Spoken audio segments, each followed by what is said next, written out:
சில முக்கியமான விஷயங்கள் உங்கள்கிட்ட ஷேர் பண்ண போகிறேன். ஆங்கிலத்தில் ஹோமோனிம்ஸ் அப்படின்னு சொல்லுவாங்க. ஹோமோனிம்ஸ்னா ஒரே மாதிரி ப்ரொனன்சியேஷன் இருக்க மாதிரி இருக்கும். சரிங்களா? அதுதான் ஹோமோனிம்ஸ்னு சொல்லுவாங்க. சில எக்ஸாம்பிள்ஸ் பார்க்கலாம். கெனான், சிஏஎன்ஓஎன் கெனான் அப்படின்னா என்னன்னா எ பிரின்சிபிள், எ ரூல் அப்படின்னு சொல்லுவாங்க. இதே மாதிரி கெனான் அப்படின்னா சிஏஎன்என் 2 எண் வரும். பார்த்தீங்களா டிஃப்ரென்ஸு? சிஏஎன்என்ஓஎன் கெனான் அப்படின்னா ஹெவி கன், டிஃபென்ஸ்லலாம் யூஸ் பண்ணுவாங்க இல்லையா? ஹெவி கன். அது வந்து கெனான். ஸோ இது ஃபர்ஸ்ட் ஒன் வந்து சிஏஎன்ஓஎன், சிஏஎன்என்ஓஎன் கெனான். செகண்ட் ஒன் வந்து பார்த்தீங்கன்னா விஇஐஎல் வெயில். இதெல்லாம் பார்த்தீங்கன்னா நிறைய இந்த மாதிரி நமக்கு இங்கிலீஷில் வந்து கன்ஃபியூஷன் ஆகும். இது எந்த இடத்துல போடுறோம் அப்படின்னு சொல்லிட்டு.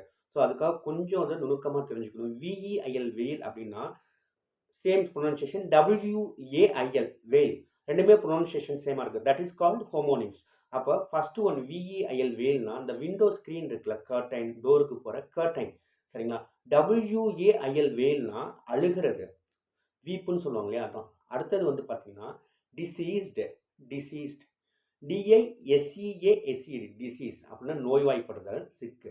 சரிங்களா? D E C E A S E D disease. இப்போ நம்ம டெத் சர்டிஃபிகேட் வாங்க போனோம்னா செகண்ட் ஒன்று இருக்கு இல்லையா? அதுதான் போட்டுப்பாங்க. டெட் பர்சன், டெட் பர்சன்னா இறந்த மனிதர்களுக்கு கொடுக்கறது தான் டெட், டிசீஸ்டு அப்படின்னு சொல்லுவாங்க. ஸோ அந்த மாதிரி நம்ம டெத் சர்டிஃபிகேட்டில் நம்ம வாங்கும்போது அந்த வேர்டை யூஸ் பண்ணுவாங்க. டிஇசிஇஏ, இன்னொன்று டிஐஎஸ்இஎஸ்இடி. ஸோ தட் இஸ் டிஃப்ரென்ஸ் உங்களுக்கு தெரியும். அடுத்து எமிக்ரேஷன். எமிக்ரேஷன்னா ஒரு கண்ட்ரிலேருந்து வேறு நாட்டுக்கு போகிறது. EMI ஜிஆர்ஏடிஐஓஎன் emigration. நல்லா பார்த்துக்கோங்க. இமிக்ரேஷன், ஐஎம்எம்ஐ ஜிஆர்ஏடிஐஓஎன் இமிக்ரேஷன்னா வேற ஒரு நாட்டிலேருந்து தாயகத்துக்கு திரும்பி வருது. இதான் டிஃப்ரென்ஸ். எமிக்ரேஷன்னா going out from the country, coming in to his her own country அப்படின்றப்ப இமிக்ரேஷன். அடுத்து எமினன்ட். எமினன்ட்னா ஃபேமஸ் அப்படின்னு அர்த்தம். சரிங்களா? ரொம்ப புகழ் பெற்றிருக்கிறது. இமினன்ட், எமினன்ட்டுக்கு E M I N E N T eminent. So famous. I M M I N E N T இமினன்ட்னா டெஃபினைட்டாக it is definitely likely to take place அப்படின்னு சொல்லலாம். சரிங்களா?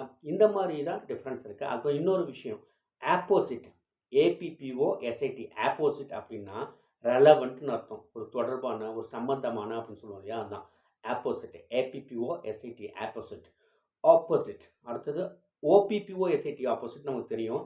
அகைன்ஸ்ட், கான்ட்ரரின்னு அர்த்தம். அடுத்தது சாதாரணமாக இந்த வேர்ட்ஸ் அடிக்கடி யூஸ் பண்ணுவோம். ஃபேர்தர்.